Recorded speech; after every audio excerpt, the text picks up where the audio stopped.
Vous vous êtes déjà retrouvé dans cette situation gênante, vous êtes debout face à une personne que vous avez rencontrée au moins 3 ou 4 fois et son nom a totalement disparu de votre esprit.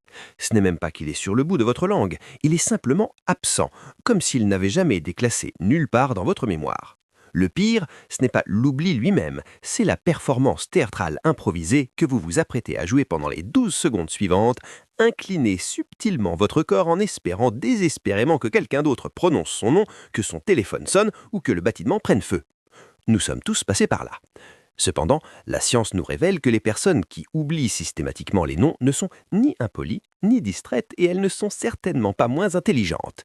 Il se passe en réalité quelque chose de très spécifique dans leur cerveau qui, une fois compris, permet de ne plus jamais se sentir coupable de la même manière. Bienvenue sur RIC Psychologie. Sur cette chaîne, on décrypte ce que les comportements humains les plus ordinaires cachent de plus fascinant.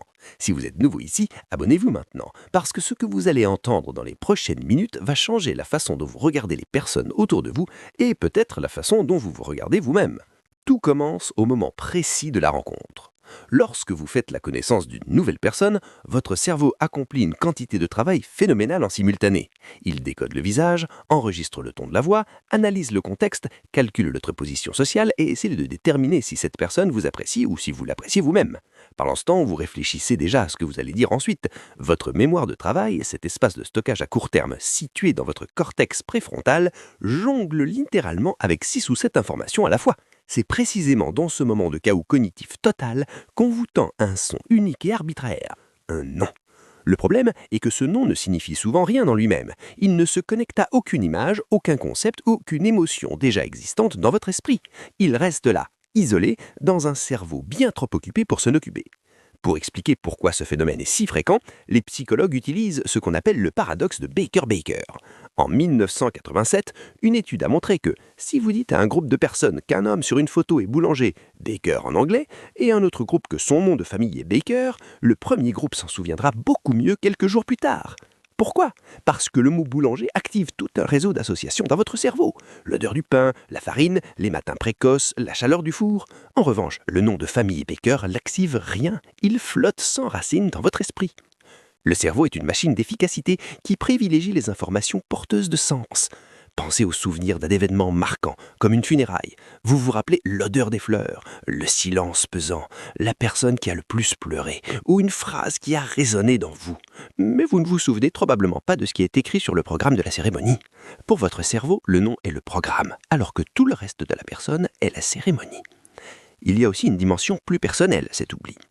Une grande partie des personnes qui oublient chroniquement les noms sont en réalité des individus extrêmement absorbés par leurs propres pensées lors des interactions sociales.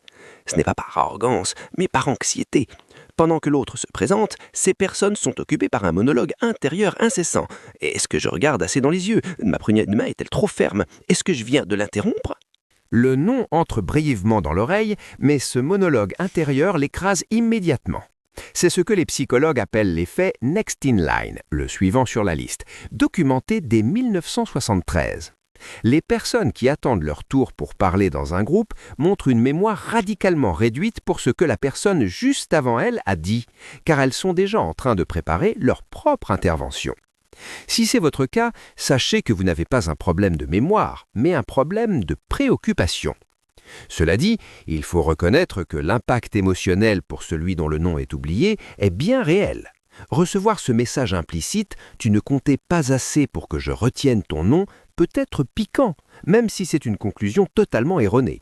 En réalité, la personne qui a oublié votre nom se souvient probablement très bien de la conversation que vous avez eue. Elle se rappelle ce que vous avez dit sur votre famille, la façon spécifique dont vous avez ri ou cette opinion étrange que vous avez partagée. Elle était bien présente, mais pas pour la partie étiquetage. La mémoire ne fonctionne pas comme un disque dur qui stocke des fichiers, elle stocke des impressions, des émotions, des fragments et des schémas. Elle donne la priorité absolue à ce qui est chargé en émotions, à ce qui est surprenant ou à ce qui est connecté à des connaissances déjà acquises. Une syllabe arbitraire donnée au moment où vous essayez de paraître normal devant un étranger a très peu de chances de survivre à ce tri impitoyable. On remarque souvent que les personnes qui oublient facilement les noms ont un point commun. Elles possèdent une pensée hautement associative. Leur mémoire est richement contextuelle. Elles se souviennent d'histoires et de ressentis. Si vous leur demandez ce que quelqu'un portait lors d'une fête il y a 3 ans, elles pourraient vous répondre précisément, mais elles resteraient muettes devant le nom de la personne assise à côté d'elles aujourd'hui. Ce n'est pas une faille de l'esprit, c'est une architecture mentale particulière. C'est un cerveau qui est bien mieux adapté à la narration, à l'accordage émotionnel et à l'écoute profonde qu'à la tâche mécanique de retenir une étiquette sous pression sociale. Bien sûr, cela ne signifie pas qu'il ne faut pas essayer de s'améliorer. Répéter le nom immédiatement après l'avoir entendu ou le connecter visuellement à une personne que vous connaissez déjà sont des techniques qui fonctionnent, car elles forcent manuellement le cerveau à créer l'association qu'il refuse de faire automatiquement. Vous construisez un pont là où il n'y avait qu'un vide. Mais l'essentiel est de sortir de la spirale de la honte. Croire que l'oubli des noms fait de vous une personne insensible ou quelqu'un qui traverse le monde sans prêter attention aux autres est faux. Vous êtes simplement quelqu'un dont le cerveau hiérarchise les informations différemment et se laisse parfois submerger par son climat intérieur. Le nom est l'élément le moins intéressant d'une personne. C'est un son arbitraire assigné par des parents avant même que l'individu n'ait fait quoi que ce soit de mémorable. Ce que vous retenez des gens, la texture réelle de ce qu'ils sont, c'est ce qui compte vraiment. Et cette partie-là reste gravée en vous.